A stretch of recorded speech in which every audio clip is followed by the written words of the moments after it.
Pleasant morning, students. Welcome to Social Science online class. Don't skip the class, listen the class carefully. Class 8, Subject Social Science, Session 12, Topic Educational Development of Independent India. Students, before move on to the topic, let me ask you a few questions. Note down the following question and answers. First question. Who is the father of Teachers' Day? I repeat the question. Who is the father of Teachers' Day? Answer is Dr. Sarvepalli Radhakrishnan is the father of Teachers' Day. Second question. When Dr. Radhakrishnan Commission was appointed? I repeat the question. When Dr. Radhakrishnan Commission was appointed? Answer is 1948. Testing. When the new education policy revised? I repeat the question.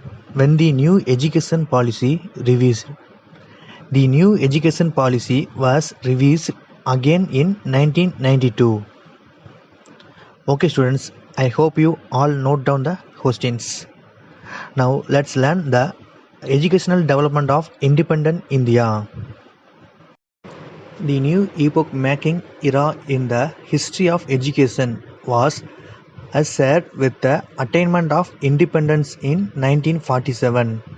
I brought a new hope, a new vision, a new future for the Indians. In 1948, Dr. Radhakrishnan Commission was appointed to present a report on university education. In pursuance of the commission recommendations, University Grants Commission was the constituted to determine the standard of higher education.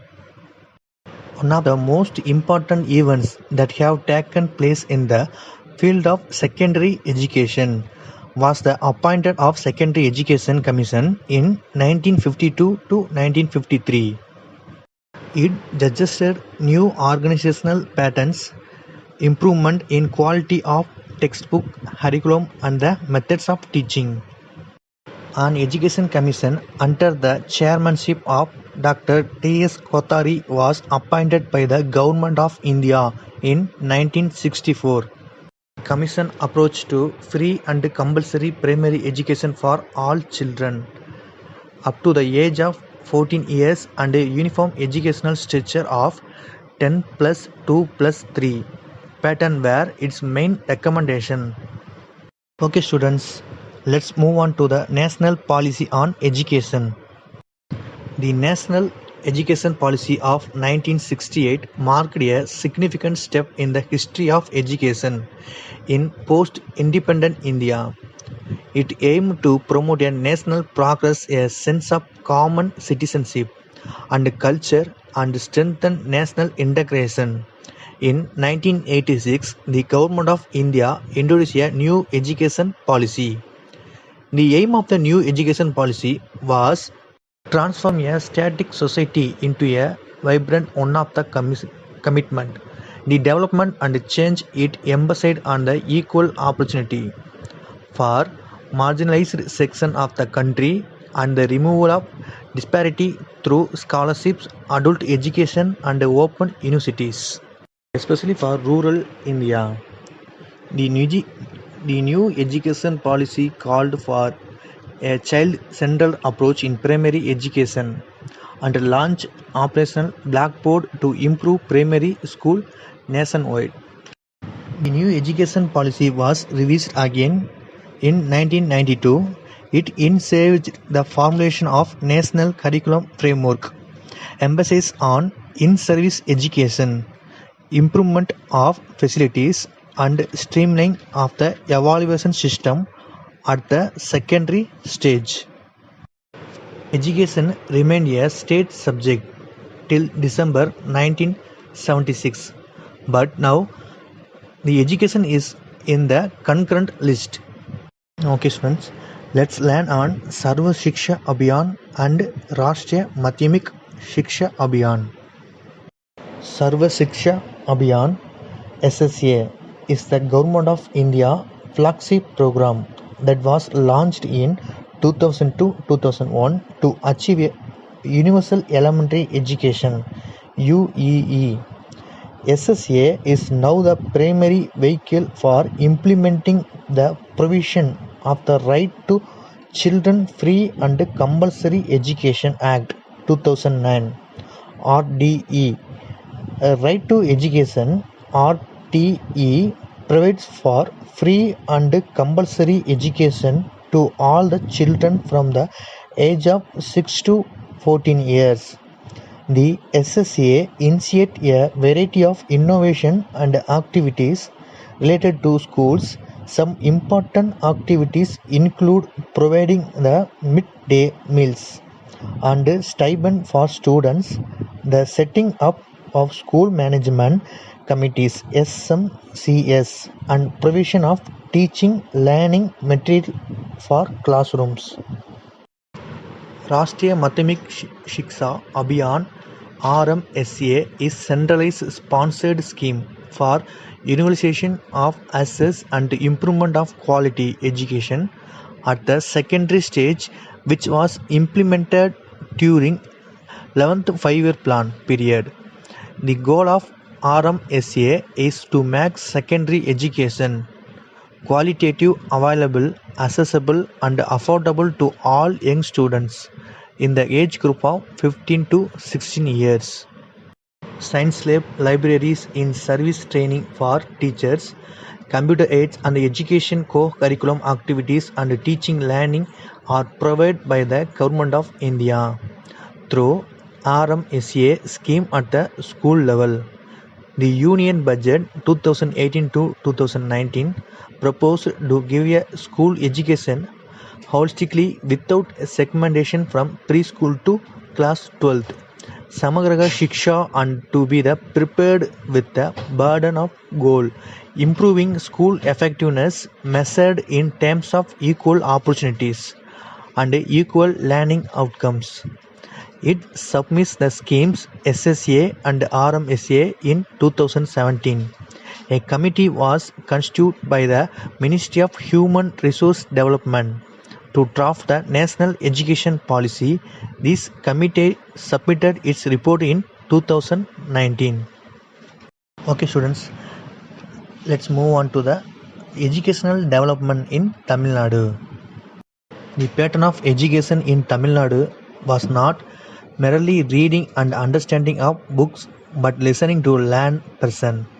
The Tirukural stresses the need for education and warns the dangers of literacy. In ancient times, the school was called Palli and the teacher was a Kanakayar. A significant development took place in the field of education. During the Pallava period, Kadiga was educational institution. The Pallava kings supported those educational institutions through endowments. The Vaishnava and Saiva would provide the boarding and loading facility to all students and teachers. Kanchi, the center of Kanchi, was considered as the main center of learning in Buddhist. The Chola period was the most brilliant creative period in the Tamil Nadu literature. Tamil education enjoyed a great connection with religious and temple. Free education was given to people. The curriculum and syllabi had theoretical background. From the inscription of the period, we can now gain knowledge about the qualification of the leader, method of teaching, salary of teachers, food provided to the students, and the land gives to the schools, etc. The Pandya kings patronized Sanskrit in an exemplary way. It is revealed in the copper plates. The educational institutions of the period were called as Kadigai Salai and Vidya Sadanam. Vijayanagara rule, many educational institutions were established under the patronage. Thinnai was established during the Nayak rule. Okay students, Tamil Nadu education development in modern period. A financier who came to Madurai during that time, Veerappa Nayak, established a primary school. The Maratha ruled Saravoji to collect the old records and kept them in the Saraswati Mahal library. He also had a printing press with Devanagiri type which was located at the Tanjavur. Bharatanagar is an important center of the higher education in the country. Sir Thomas Munro, Governor of Madras Presidency, 1820 to 27, was highly responsible for the introduction of Western education in Madras Presidency. He appointed a committee to conduct a statistical survey of the condition of education. The Education Commission of Monroe recommended the creation of two principal schools, one collectorate and Tahsildar schools, in each district. Wood's Dispatch of 1854 introduced the Department of Public Instruction in the Madras Presidency. Grant in aid was given to all schools. The Madras University was founded in 1857. It was the first university in Tamil Nadu. Under the British rule, in 1882, the Local Borders Act was passed. The board was empowered to open new schools and to get grants from the government. By 1938, all subjects except English were taught in Tamil in school. The Annamalai University was founded at Chidambaram in 1929. This was the next step in development of higher education. Okay student, let's learn education since independence. Free education at the secondary school level was introduced in 1964 to 65. The Gandhigram Rural College was established in 1975. Distance education has also been introduced to educate those who could not go to college. In 1956, midday meal program was introduced in schools. Later, it was extended as nutrition meal scheme in 1982 to avoid dropouts in schools. The national policy on education was framed in 1986 and was modified in 1992. Since then, several changes have taken place to meet the changing dynamic of the society. Okay student, before winding my session, let's move on to homework. First question, expand SSA.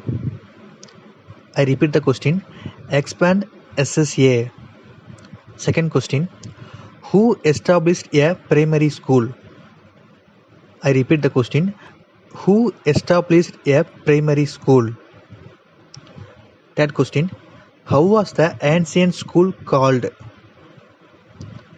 I repeat the question, how was the ancient school called? Okay students, thank you.